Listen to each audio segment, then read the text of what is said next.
人类与魔族开战已经过了15年，人类从没入侵魔族，夺走了一个重要据点。魔族军也趁机反击，占领了一部分人类领地。以极寒的南部诸国为中心，人类常与魔族发生小规模战斗，许多人苦于魔物带来的灾厄。而在那噩梦般的混乱局面中，一名勇者挺身而出，和3名同伴一同前往讨伐魔王。民众们也对他们寄予厚望，但不知是因为无法顺利救过魔界而心急，还是有其他理由，勇者离开同伴，独自一人前往魔王居城。但令勇者感到奇怪的是，如此庞大的魔王城内，居然连半个人影都不见，尽头就是他的宿敌魔王的所在。只要能杀了魔王，他就此生无憾。然而就在勇者抄起宝剑冲上王座，打算了结魔王，结束这场战争，没想到魔王却突然回头，居然是个超级漂亮的红发巨乳美女。魔王对勇者优雅行礼，她是第43代魔王红玉之瞳。说着还扒开欧派给勇者看了自己的文章，吓得勇者一退3尺。孤男寡女初次见面，这也太不矜持了。勇者试图重新抄起剑伸张正义，然而在欧派面前，正义根本就不存在。魔王说自己一直很期待勇者的到来，希望能和他谈谈。说着，魔王张开双臂，勇者呀，成为我的人吧。勇者举剑守护自己的清白，我拒绝。可恶的魔王，你知道你害得多少个国家灭亡吗？比如说昔日碧绿美丽的森之国，都是因为魔族才变得漆黑一片，人民穷困潦倒。魔王反驳他，还不是因为你们人类不顾后果的滥砍森林制作木炭，才会害得自取灭亡吗？还有什么西之国大神们魔族附身，不过是做了太多坏事败露之后找的借口。人类政治家常用这种手段来推卸责任。魔族确实杀害了不少人类，但人类同样不迫害了很多魔族吗？说魔族邪恶，这到底是谁来决定的？魔王掏出一卷卷轴递给勇者，上面从经济观点罗列了战争的好处。可惜勇者是个文盲，根本听不懂，而且战争怎么可能会带来好处呢？殊不知此时真有人在为了战争干杯。和魔族的对战让全人类团结在了一起，持续300年的饥荒和瘟疫都有了好转，还为中央大陆带来了庞大的财富。战争对魔族的影响也差不多。过去的魔族地方豪门和领主为了争夺王位不断的投入战争，现在魔王的号令之下团结一致。在这种层面上，战争改变了人类和魔族，人类又何尝不想结束战斗？但是对于极寒之地南方的国家来说，不适宜发展农业的他们，想要获得中央的庞大资金援助，战争就必须继续。中央诸国应向战争陷入困境的南方诸国捐款，南方诸国得以维持生计，而中央诸国以此换取了和平。魔王递给了勇者一盏可以再现守视者心境的灯，于是勇者的记忆再现。中央贵族们夜夜举办歌舞，彻夜不息的灯光，丰盛的大餐，简直就像没有战争这回事。但讽刺的是，就是因为有战争，他们才能过着这样的生活。如果战争结束，世界和平，没有如此庞大的消费，中央大陆的产业将受到沉重的打击，然后出现大量人口失业、粮食不足等问题，紧接着便是数万人的死亡。虽然因为战争，没有粮食的国家才能得到粮食，但是粮食的产量并没有增加，世界各地仍然有人在饿死。要是没有战争，将会出现几十万完全不懂任何生计的孩子。勇者完全无法接受，这就是事实。一旦战争结束，不论输赢，人类都会走向灭亡，所以他们才不会出动军队，只是把勇者派来。不管哪方胜利，胜利者都将输的国家人民当作奴隶争夺殖民地。许多世界就是这么毁灭的。魔王拿起魔灯，展现的却是他心中的绿水青山。他一直都很想知道战争另一头有怎样的世界。魔王再次向勇者发出邀请，为了寻找他期望中的未见之物，成为他的双眼、他的明灯以及他的剑。就算是欧派美少女，也不能动摇勇者坚定的信念。按照传说，这种谈判应该拿出一半世界来才行。但即便如此，人类和魔族的矛盾也不会有所化解。于是魔王表示，虽然这个不行，但有样东西他可以全部给勇者，那就是他自己。但同时他也要勇者的全部。此话一出，纯情处男椅子都摔了。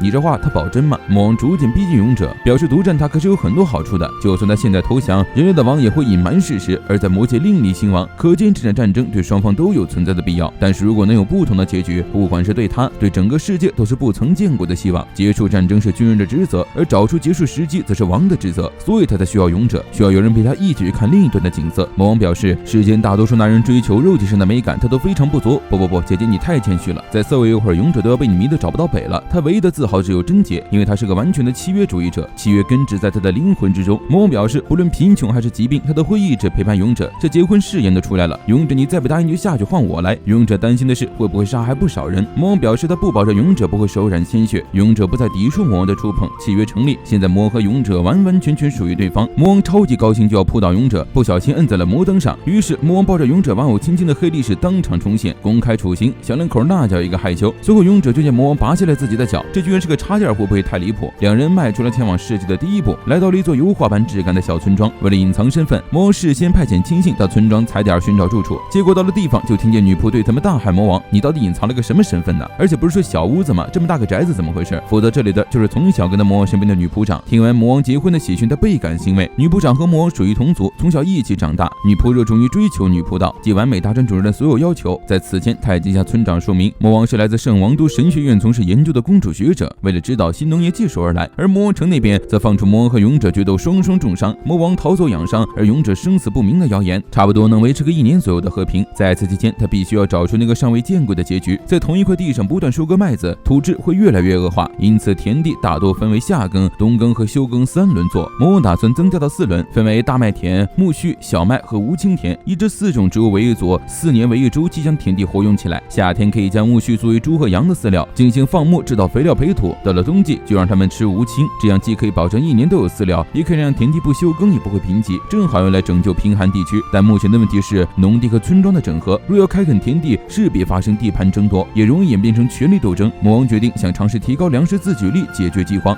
但他和村长的交涉就非常的不顺利。晚上，魔王让勇者来自己身边坐下，然后扭扭捏捏的表示想要勇者的吸枕缓解疲劳。结果勇者还真的不客气的枕上去了。这都是结婚的人了，这么害羞干什么？这么爽快都给魔王整不会了。2情侣甜甜蜜蜜，气氛正好，眼看都准备亲上了。屋外突然传来一阵马嘶声，勇者超级健跑到马厩查看，干草堆里居然跑出来一堆奴隶母女。周边村子分属不同的系统权利，有奴隶制度也很正常。不过到了近前仔细一看，发现他们并不是奴隶，而是农奴。农奴和奴隶不一样，他们被允许拥有个人财产，并持有房产和农具，但是没有选择职业和移居的权利，是庄园劳动的苦力。农奴私自逃走是重罪，按照惯例应该立即通报等人领走。勇者觉得这样太苛刻了，但女部长认为无法抓住自己命运的人好比蝼蚁，不能因为这种事导致他们在村内声望受损。女部长正准备抓捕2人，魔王突然开口说等到明天早上再处理，让女部长去准备食物和衣服。女人吃饱之后鼓足勇气，恳求魔王暂时不要通报他们。女部长毫不留情地斥责女人，连西洋的衣服和鞋都没有，身无分文，他们打算去街上乞讨吗？女孩突然一把护住母亲，就算是乞讨，他们也想要活下去，逃到首都，2个人一起生活。女部长嘲笑他们在说什么梦话，潜入他人的宅邸，蒙受他人的好意，却还得给他们食物的人因他们的逃亡而陷入不利，这就是农奴的做法吗？无法掌握自己命运的人与蝼蚁无异，甘愿活得像蝼蚁一样的人都不配称之为人。女人突然明白了什么，她老老实实的向魔王和勇者道歉，跪求女部长能将他们变成人类。果然女部长就是嘴硬心软，她希望魔王能雇佣母子作为宅邸的女仆。她是讨厌蝼蚁，但没说讨厌女仆，于是母女俩就以女仆的身份留在了宅里。小女仆就给勇者送午饭，说魔王姐姐教了她很多东西，她也想要增加好多食物，让大家不再吵架，一直幸福的生活下去。勇者有些沮丧，总觉得自己什么都没干。小女仆看向身后巨大的野猪，什么都没干。勇者说自己脑子不灵光，种田养殖什么都不行，只能当个剑术老师。虽然口口声声说着和平，但是和平是什么？和平了以后该做什么？从来没有考虑过。魔王正在宅邸里开小课堂教书。根据南方诸国目前的经济状况来看，人类一方靠常备军和佣兵来维持战线是非常困难的。至于圣剑盘远征军则是例外。圣剑远征军是由中央大陆的危机会议组建，以歼灭邪恶的魔族为己任的远征军团。15年间结成2次，摧毁了魔族2个重要的城市，但是还没能夺取魔王所在的都城。就算是远征军，除去对战魔族的热情，最重要的还要靠经济支援。没有经济，社会与战争都无法运作，因为人类是没有食物就会饿死的生物。然而魔王现在的学生全都是一群何不食肉糜的贵族，根本没有尝试过挨饿的滋味，对此并不认同魔王的观点。魔王也非常头痛，为什么他会提出教育这种东西？人类的小孩根本讲不通道理，气得魔王要把他们都变成青蛙。之后勇者送魔王到村庄家教学，魔王借口冷，非要勇者搂着他。不得不说，权势这种东西真的很好用。他在收贵族子弟作为学生后获得了不少声望，因此新的农耕法也开始被农民接受。实验正在稳步进行中。魔王表示到了明天就有结果了，因为他的手上有秘密武器。说着，魔王给勇者看手中的箱子。勇者为了结束战争杀进魔王城，却没想到魔王居然是个超级漂亮的红发巨乳美少女，还一见面就要和她结婚。2个人火速闪婚，跑到乡下种田。而这位魔王有一个伟大的目标，那就是世界和平。为此他致力于钻研农业，提高粮食产量。随着实验田的推广，第一波作物即将开始收成。勇者带着魔王来到湖之国湖畔修道院。人类从贵族到农奴，信仰都非常虔诚，因为精灵的光辉照耀世界，善良民众才得以安居乐业。但比起信仰，勇者觉得精灵更像是自己的朋友。他在战场上时能感受到精灵在身边，他只是单纯的觉得修道院很厉害，城里的人都在修道院习字读书，还会协助困难的研究。对于想做出一番事业的贵族来说，修道院比国王更有影响力。有关人类世界的教育学术与权力的根源都来自修道院。魔王也很期待修道院能给他带来什么。2个人来到教湖中心修道院总部，将一包东西给修女后，来到会客室等待院长。勇者表示，如果谈判不顺利，需要动手，尽管交给他。勇者说着，注意到魔王脸上闪过一丝落寞的神情，问他是不是有什么心事。这时院长走了过来，听到勇者自我介绍自己是白之骑士时，院长突然抬起头，生气地问他：什么白之骑士？他不就是勇者吗？勇者也傻眼了，这位院长居然是他3位伙伴之中的女骑士。女骑士质问勇者跑哪儿去了，1年音讯全无。本来4人一直持续着打倒魔王之旅，结果勇者就在某天丢下他们独自离开。女骑士哭了，给了勇者一巴掌。你知不知道我有多担心啊？一声不吭就走就算了，身边还突然多了这么一个美女，这到底怎么回事？哦吼，是前女友哎！魔王脸不红心不跳，编了一段故事。勇者虽然众筹魔王，但自己伤得也不轻，面对魔王的全面进攻，只能撤退。他路过偶遇勇者便出手相助，照顾到伤势痊愈。勇者也为了报答他以身相许，是担任护卫。这招他叫夫妻诈骗。女骑士信以为真。勇者离开之后，勇者小队也只能返回。女骑士向诸葛本部报告了勇者独自前往魔王城的事。不久之后，传来勇者重创魔王的消息，因此所有同伴都获得了赏金。他不愿牺牲勇者来飞黄腾达，于是回到授予他骑士封号的修道院，希望能为大家做点事。听完勇者夸奖女骑士真帅，果然很有男子气概，你果然也是个钢铁直男。一见熟人，女骑士也懒得再装下去，她本来就是大大咧咧豪爽的性格。团队中老爷子拿了赏金，就要去南部诸国，而女魔法使却追随勇者去了魔界。勇者一听可不得了，他去魔界找老婆，女魔法使可别遇到什么危险。叙完旧，言归正传，魔王这次来是为了推广箱子里的东西土豆。一股饭菜香味传来，魔王请人喷了土豆料理给女骑士试吃，女骑士尝了一口，惊为天人，居然会有这么好吃的食物，营养价值高，长在土里也不怕被鸟啄食，就算在贫瘠寒冷的地带也能生长。不过有一点不好，就是有毒。狂血饭的女骑士差点一口全喷了。魔王又说，只有在阳光照到发芽之后才有毒，只要收成和妥善处理，保存个1年都不是问题。1年可收获3次不说，每平方的收获量还是小麦的3倍。魔王跟你说实话，你不会是穿越凤傲天吧？女骑士听到这儿也惊呆了。若真是如此，许多饥饿的人都能得救。但如果是魔王想要找修道院寻求金钱的援助，很遗憾，地主家也没有余粮。魔王表示，他们的目的并不在此，而是希望能在他们越东村修建修道院，并指导农民提高生产的方法，取代过去的农耕方式。接着在附近的村庄建立更多修道院，不断推广这种栽培方式。他只希望看到一个没有战争和饥饿的未来。女骑士自然同意，并表示修道院会全力协助，他会亲自代表修道院前往越东村。勇者傻眼了，但魔王却表现得非常淡定，或许这就是所谓的正宫气场。笑死，没人能从老娘这里抢男人。修道院的事情顺利解决，只是没想到会遇到勇者的前女友。勇者赶紧解释，他们才不是那种关系。转移话题问魔王最近老闷在房间里做什么。魔王说，总是依赖大地的恩泽，土地就会变得贫瘠，所以要向大地进献，也就是所谓的肥田。烧焦的食物和动物的遗骸、排泄物和厨余，最好是南滨海的鱼，不过用的数量巨大，而且滨海将军常年镇守南滨海。勇者和滨海将军交过几次手，那是魔族强硬派中实力首屈一指的狠角色，和他杠上会很棘手。不过魔王认为最棘手的应该是同盟，全城南部独立都市以及自由商人共同组成的经济联盟，商业范围以南部中心扩展至整片中央大陆，总资产可达天文数字规模。就光南部就有60%的小麦都在同盟的掌握下，如果他们想，连国王都有办法撤换。勇者曾受同盟邀请演讲过好几次，也就是所谓的政治宣传。魔王问他是不是拿到了好几百万金币的酬劳，勇者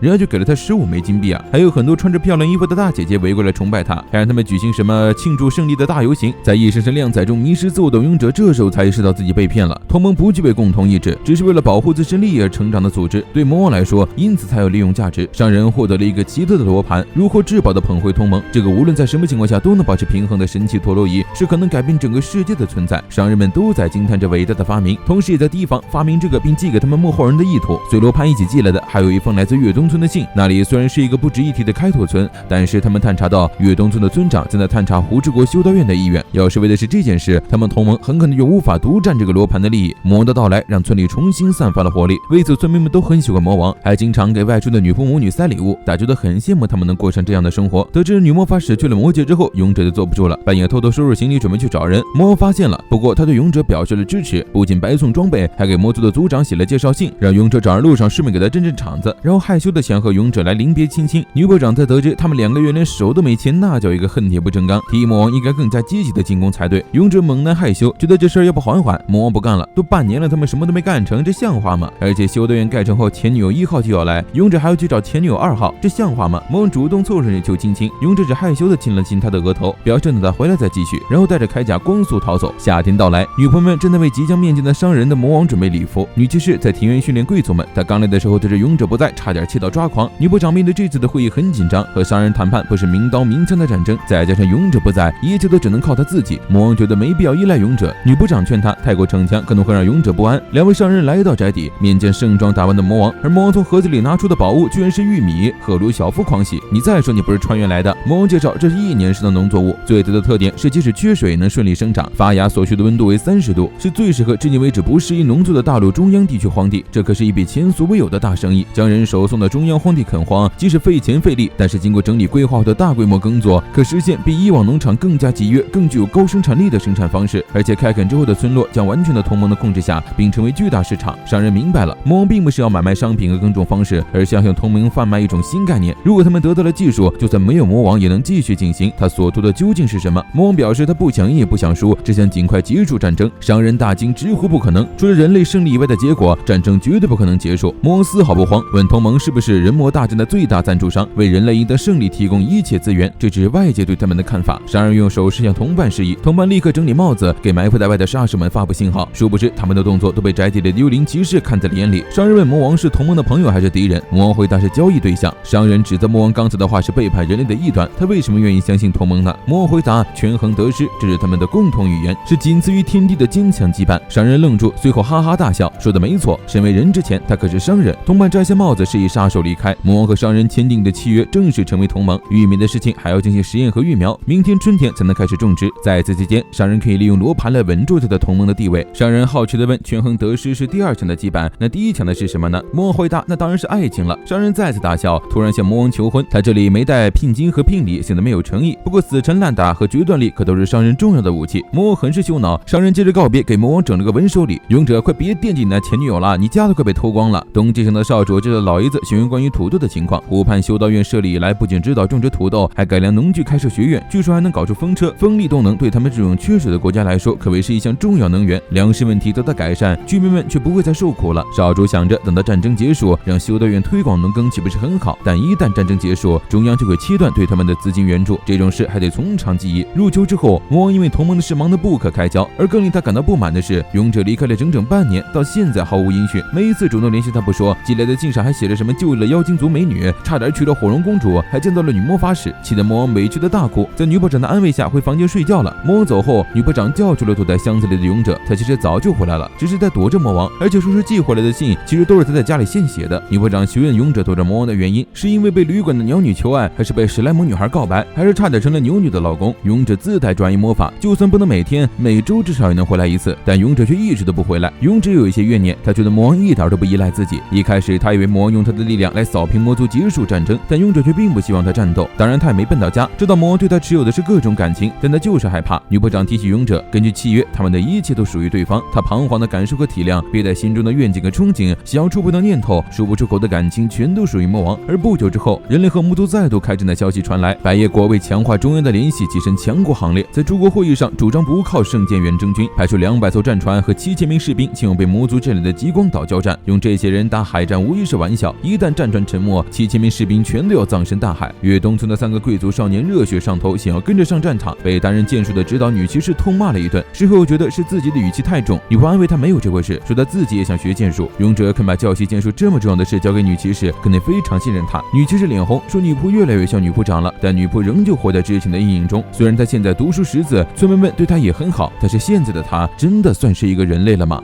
战争即将开始，人类打算夺回魔族强占的极光岛，同盟也忙着生产罗盘和战船吃。如果成功收复岛屿，他们就能开通西回的贸易路线，获得比陆运更低的运输成本。战争给商人带来的利益是巨大的，只要魔族存在，战争就不会结束，南部诸国政权也会不断轮替。被人类占领的魔族都市内，化身黑骑士的勇者救下了一位差点被人类军官欺辱的魔族少女。从少女口中得知了这座城市的兵力分布，城内有圣剑远征军常年驻扎，都是贵族子弟组成，身份尊贵，成为驻扎4个兵团或轮流回到城中，对魔族极尽欺辱。勇者不敢相信，这就是他们得到的战果。不管哪一方赢，输的一方都会成为奴隶。少女说，东边要塞的部队对魔族很宽容，所以魔族都往东边逃。少女带着勇者来到了已经废弃的神殿，问他身为人类为什么做了魔王的骑士。勇者表示自己是属于魔王的。少女还以为勇者是输给魔王了。这是一位衣衫褴褛的魔族，指着拐杖走来，狠狠地咒骂侵略他家园的人族，因为输了被虐待也是无可奈何。勇者纠正少女这么想是不对的，他属于魔王并不是因为输给魔王，也不是胜利即正义就可以为所欲为，他只是想寻找通往山丘另一端的道路。南部诸国的士兵在白眼王的带领下出发讨伐极光岛，本来按照计划天亮前就能登陆，却没想到海中跃出巨大的海兽，瞬间将前方的船只吞没。面对凶猛的海兽，人类根本毫无抵抗之力。冬季王为了保护指挥舰牺牲，身为指挥官的白夜王却毫无愧疚之心，因为他的指挥失误导致整整6000名士兵牺牲，但白夜王却推脱责任，把矛头对准了刚刚失去父亲的冬季国少主，指责他和湖畔修道院以及同盟联手独占巨大利益，就这样还想要中央的支援。冬季不想跟镇长讲话，表示今天起他将继承冬季王之位。今年冬天进行第2次极光岛收复作战，他感到罪孽深重，因为他把应得的重担全交给勇者一人去承受，虽然只有勇者的1/1000，他也要将光明带给南部王国。随着第2次战争筹备在即，女骑士也要前往前线担任指挥官，他来向魔王告别。几个月的相处，两人的关系拉近了不少。为了能和女骑士成为真正的朋友，魔王坦白了自己的真实身份。女骑士掏出剑指向魔王，却话锋一转，说得接受魔王的忏悔。身为湖畔修道院的院长，光之精灵的信奉者，他宣布魔王的罪孽早就已经洗清了。魔王也没想到女骑士对自己的身份居然反应如此平平。其实，在女骑士到来之后不久，勇者就向她坦白了魔王的身份，并用自己的性命担保魔王绝不是坏人。女骑士承认魔王和勇者之间的羁绊确实牢不可破，但是羁绊不止一种，勇者的信赖也是他的宝物。女骑士向魔王伸手，就让他们正式交个朋友吧。这种战争根本不可能让他受任何伤，他也绝不会放弃勇者。过年庆典即将到来，小女仆做了一个勇者娃娃送给魔王。晚上村子里举行了晚会，魔王懒得去凑热闹，自己抱着勇者抱枕回房间睡觉。他已经整整1年没见过勇者了。魔王自言自语的说好想被勇者称赞，没想到身后真的传来勇者的声音。魔王激动的呼唤着勇者的名字，然后超级抱枕狠狠的揍了勇者一顿，责怪他为什么整整1年都不回来见他。勇者解释自己在忙开门都市的事，之前魔王也说过要削弱强硬过激派的力量，虽然他用魔法黄红滥炸了一番就能了事，但是那里的魔族和人类都在怀揣希望认真的生活，他怎么可能把那里全都破坏掉？而且还有什么妖姬女王、龙族公主，怎么可以去伤害女孩子呢？你说你非要加最后一句干什么？魔王醋意大发，勇者已不甘示弱。魔王这边也是王公贵族、精英商人什么的，忽略的2个小情侣吵架。突然外面传来庆典的音乐，勇者邀请魔王一起跳舞。勇者回来的太突然，没梳妆打扮的魔王害羞不肯答应。没想到勇者顺应到他面前打出去纯爱之球，魔王无论何时都是美丽出众的。2个人来到楼下跳了支舞，小夫妻和好如初。就在快要亲上的时候，音乐突然戛然而止，这一点让人很不爽。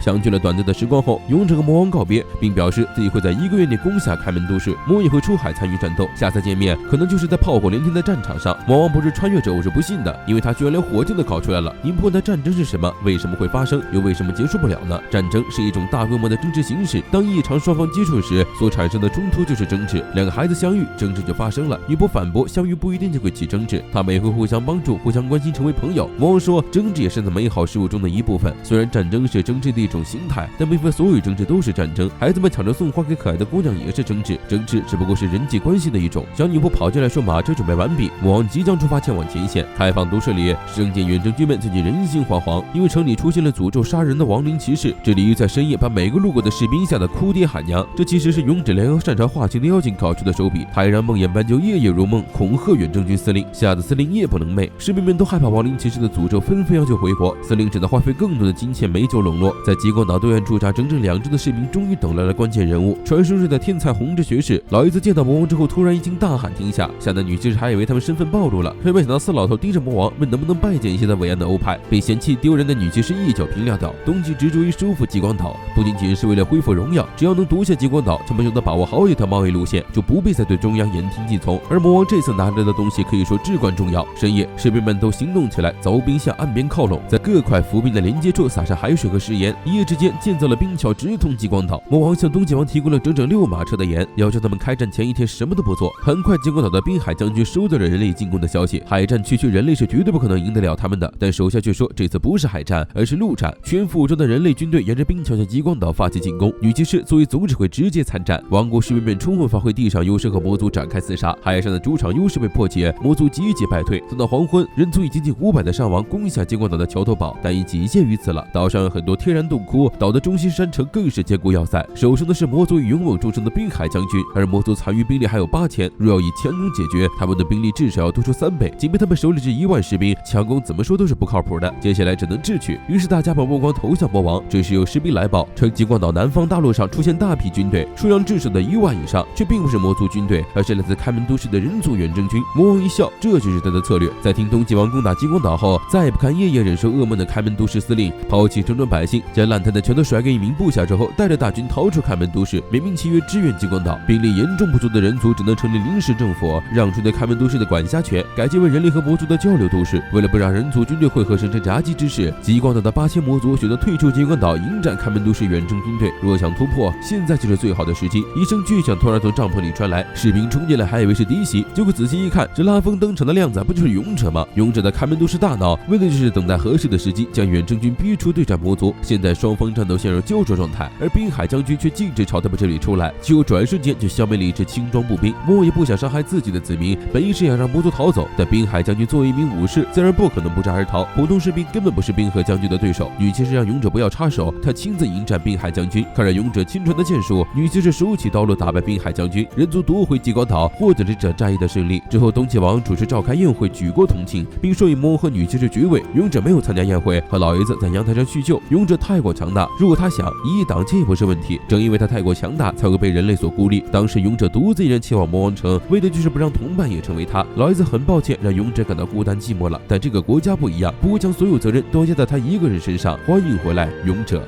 秋天到来，魔和勇者的庭院里谈情说爱，女骑士扛着一头猪来横插一脚。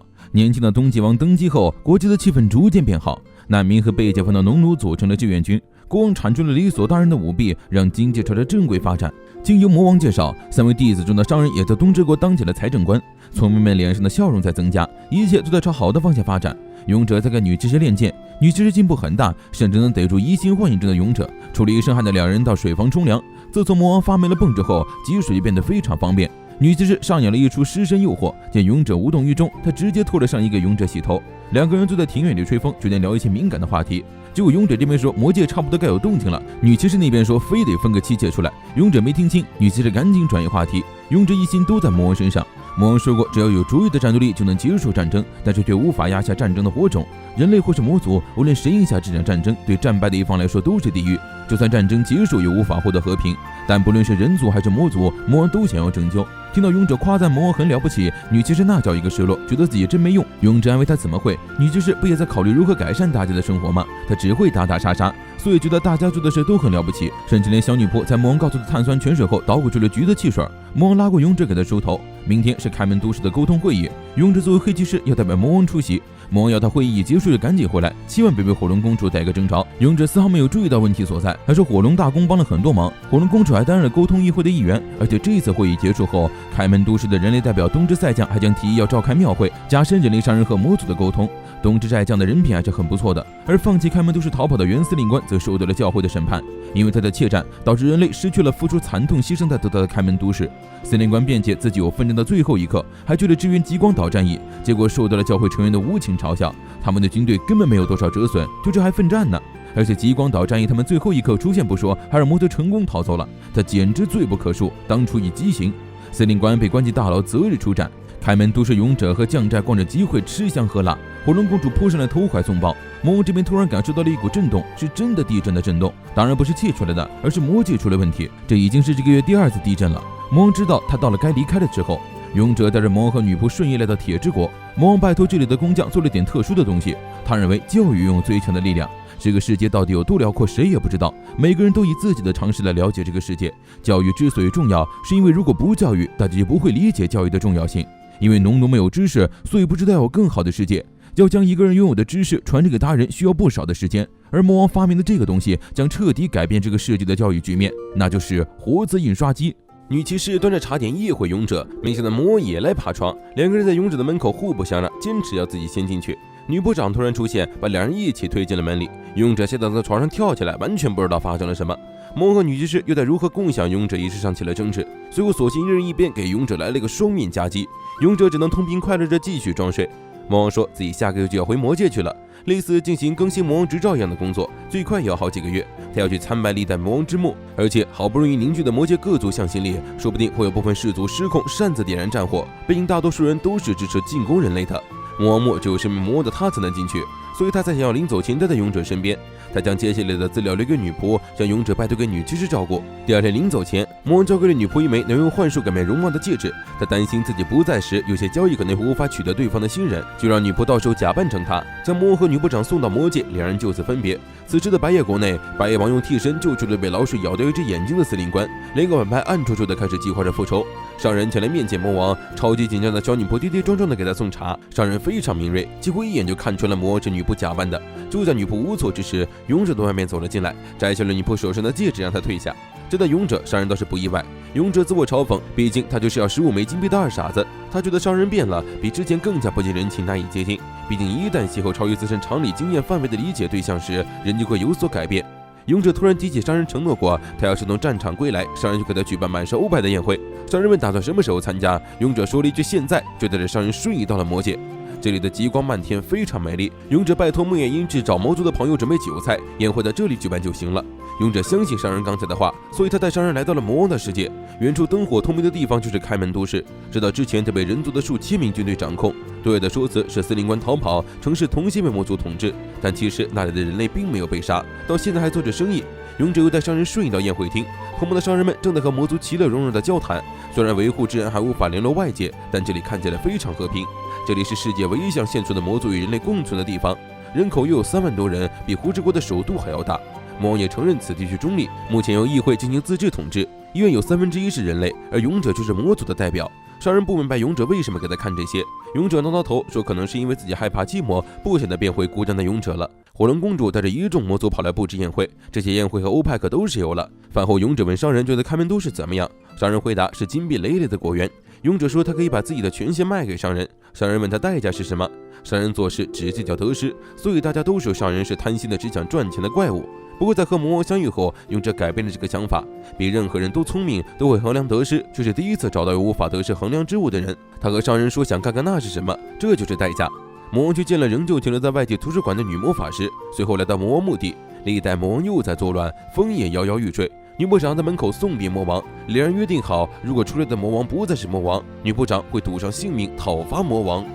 魔王美美的躺进魔王墓里睡觉去了，没想到女骑士转头继续拖他家，他居然趁着魔王不在向勇者献身了。当然不是你们想象中的那种献身，而是作为骑士将自己的剑献给勇者，他的剑，他的一切，他来自灵魂深处的忠诚和血液都献给勇者。勇者是他灵魂的主人，命定的宿主。勇者吓了一大跳，大喊这可使不得。女骑士就不起来，他知道魔王很厉害，胸怀宽广，一直眺望着远方，所以他不会妄图争夺勇者，因为勇者是魔王的人，他有着将自己献给勇者的自由。身为骑士却从未将剑献给任何人，勇者是他第一次献祭的对象。如果他们迈向未来，他也想到那里拥有一席之地，他已经不想再被抛下了。女骑士委屈流泪，拿起剑吧，我的主人，我绝对不会背叛你。拗不过女骑士，勇者拔出剑，轻点女骑士双肩。骑士礼谢完之后，女骑士那叫一个舒畅，什么委屈什么眼泪根本就不存在。勇者感觉自己好像受到了欺骗，想了一个7天无理由退换，可惜虚拟商品不退不换。外出的女仆又收到了村民送来的礼物，因为魔王，村民们第一次能顺利的交税过冬，而且女部长还送了他们香皂和衣服。开拓区的民众和农奴都很感激他们。女部长明明说自己最讨厌奴隶，没想到居然还会帮助他们。中央教会的使者来到东之国，要求东极王捉拿一个人。与此同时，收到消息的同盟和胡修道院也开始骚动起来。深夜，东极王和老爷子赶到魔王宅邸，原来是中央教会宣布了魔王是异端，带来的土豆则是恶魔的果实，而他指导的农法也是违背精灵教会的邪恶之物，因此要求东之国交出魔王。但魔王至少2个月才能回来，所以才会留下幻术戒指。勇者表示此事绝许给他来，他让女仆带上戒指，伪装成魔王，乖乖被抓。移送至国家边境后，他会出手相救，只要离开国境，不管发生什么都和东之国没有关系了。不过这样一来，勇者就要和教会作对了。东极王和老爷子都很愧疚，他们又让勇者独自冒险了。勇者的力量虽然能轻松毁灭圣王都全军，但勇者知道魔王是不会允许他这么做的，但他也不会乖乖束手就擒。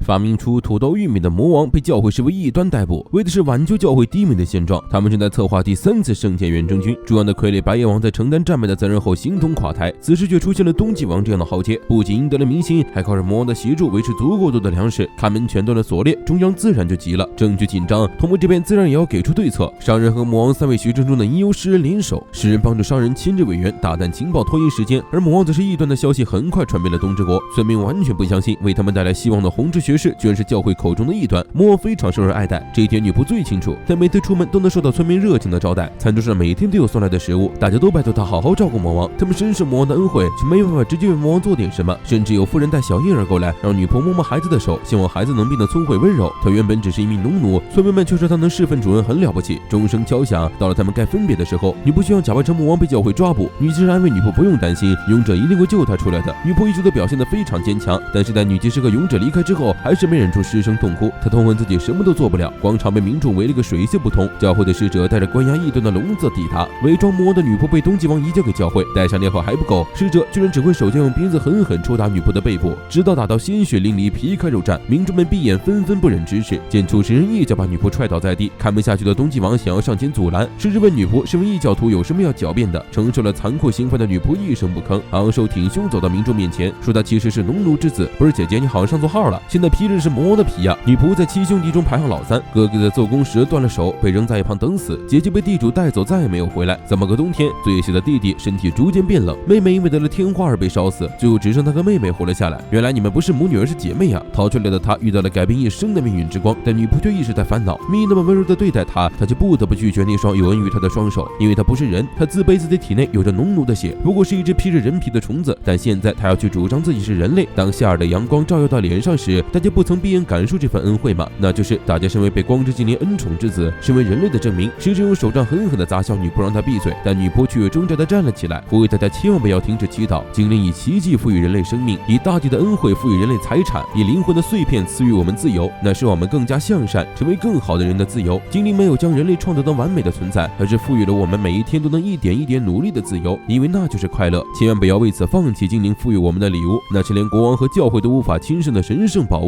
纵然要守护这份宝物会非常辛苦，但它绝不会回到那未觉醒的黑暗之中，因为有光明存在，因为曾有人温柔地对待它。使者命令民众朝女仆丢石头，不丢的就是叛教徒。民众抱着石头犹豫不定，女仆大喊想丢就丢吧。为了保护自己和家人，有时候也不得不丢石头，因为判断的自由也是属于人的宝物。但若只是盲从，只是为了听从命令而丢石头，那个人就是没有自我意志、放弃思考的虫子。他瞧不起虫子，也绝不会变回虫子，因为他是人。女仆的一番演讲后，广场上鸦雀无声，他也因为体力不支摔倒在地。沉默片刻后，民众们纷纷举起石头砸向教会和使者，见事态无法控制，使者下令就在这里砍下女仆的头。然而刽子手手起刀落，却被东极王拦了下来。老爷子和女骑士救下女仆，东极王气势汹汹地走到使者面前，决定不再向中央妥协。至今为了和中央打好关系，他承受了太多的痛苦和厌恶，内心不知不觉也变成了虫子。这样的道理居然有个小姑娘来告诉他，他为自己的无知感到羞耻。国王向民众宣布，东之国将正式给予红之学士庇护，湖畔修道院亦承认红之学士是圣人。听到国王保护了红之学士，民众们纷纷欢呼，大喊着让使者滚回去。使者只能放下狠话，灰溜溜地离开东之国。女仆店长演讲惹火了中央，也煽动农奴反抗，地主掀起暴乱。南部国王的状况大大改变，人民渴望独立，他们王家又该如何应对这种形势呢？大臣提出解放农奴，因为土豆产量的增加，东之国可抚养的人口总是翻倍，这意味着彻底给中央作对。要是演变成战争，他们绝无胜算。不过中央也应该不会轻易采取行动，一旦歼灭他们，中央就失去了抵御魔族的盾，而且想要集合分散在各地贵族的战力，也至少需要半年。勇者完全不明白中央到底想要干什么，想要干的事情很简单，独占财富和权力，在封闭环境下，通过侵吞他人的利益创造出阶级结构。女仆一针见血，这就是世界无法变得富裕的原因。魔王说过，把财富存起来，虽然会变成有钱人，却无法让人富裕。只有当物品和金钱都能顺畅流通时，才能创造富裕。但现在教会为了守住财富，而让其他人陷于贫穷。勇者头很大，完全不知道现在该做什么。小女仆给他端来2种口味的派糖甜点，勇者突然灵机一动。之后商人们听闻东之国将湖畔修道院视为了有别于中央的信仰光之精灵的正道教会被定为国教，这种全部豁出去的做法，